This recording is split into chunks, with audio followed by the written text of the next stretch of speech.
All right, in this, we're going to take a look at problems 1 and 2 that were assigned to you from the universal gravity worksheet.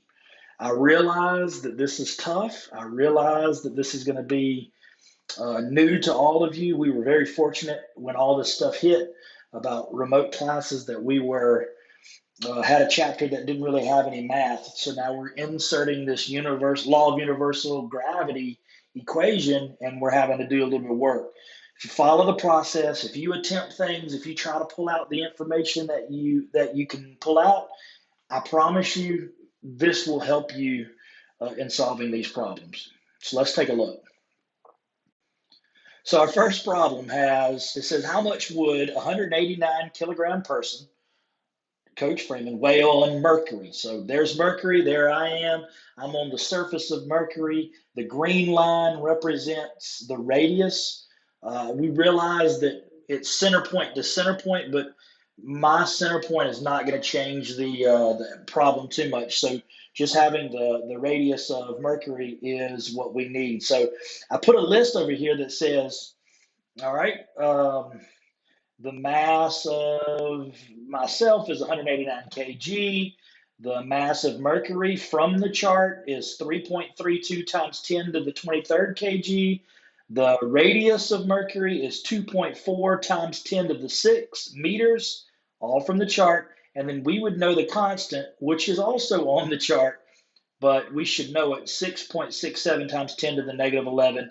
And you can see the units there. And the units we talked about are just to cancel out. So let's see if we can't get into trying to solve this problem. So I'm going to the next slide so I get a little bit of working room.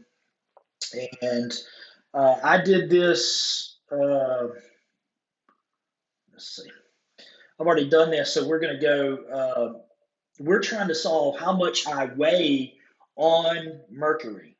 Okay, so if 189 kilogram mass was on Mercury, what would its weight be?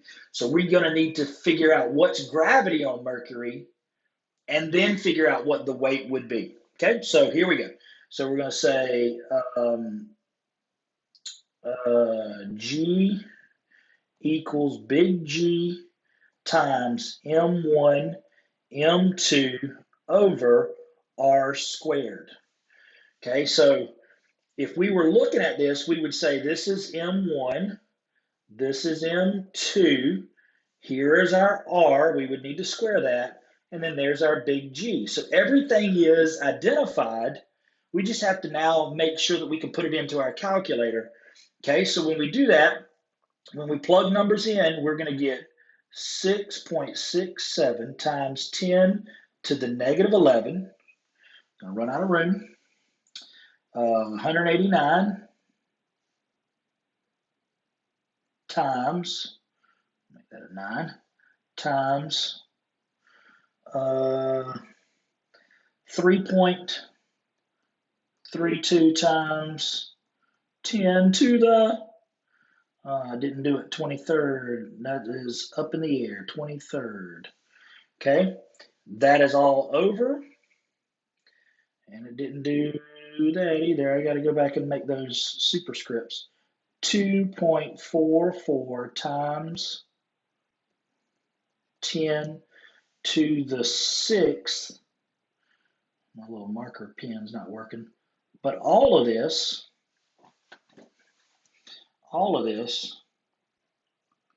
is squared.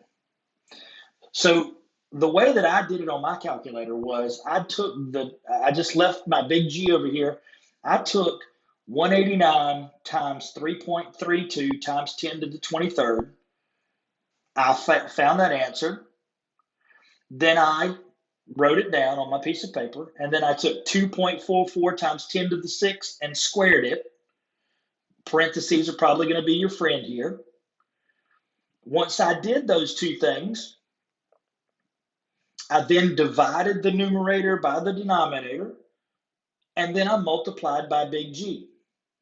The answer that I came out with was like 703 newtons. But that's not the answer because it's W equals mg. That's the G that we just solved for. So we got to multiply it back by 189. So 189 times 703. 189 times 703, and we get 132 times 864 newtons. So this 703, this is the force due to gravity. And if we take that over to this G right here, we could say W equals mg, 189 times 703, and our final answer is going to be 132,864. Looks like a bunch of chicken scratch. It didn't leave a lot of room to work. I'll try to do better on the next page. We'll see how that goes. That brings us to problem number 2. Problem number 2, same concept, different planet, different object. It's a dog. Dog has a mass of 34 kg. We're on the planet of Neptune. You can see the superscripts did what they were supposed to do there. Hopefully they copied over onto the next page. Okay, so that's all the stuff that we know. I'm going to go identify those. So we know this is going to be mass of 1. This is mass of 2. This is the radius, and this is big G. So there's all of our things that we need for this particular deal. So I'm going to say 34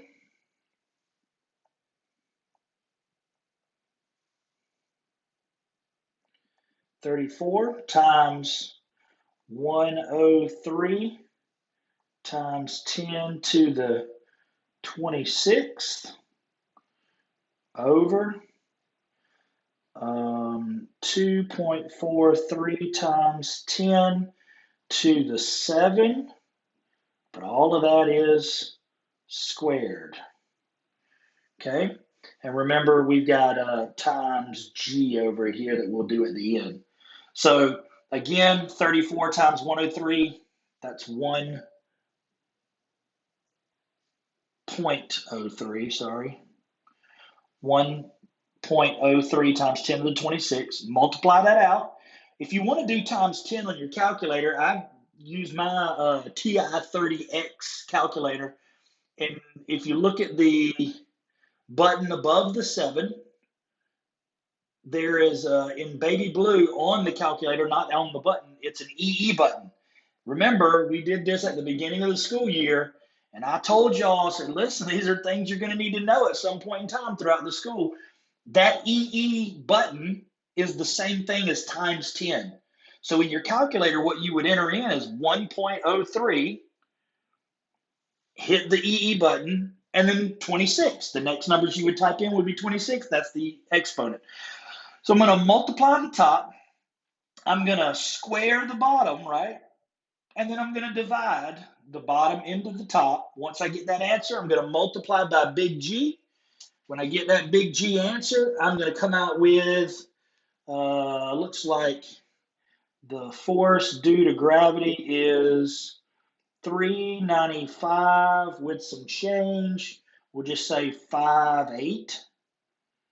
And that's in newtons. Then I'm going to say W equals mg, because remember, we're changing mass to weight now, and our mass was 34. Our weight is the 39558. Again, my pen not really cooperating. 58 number, and that's going to give us an answer of 13450 newtons.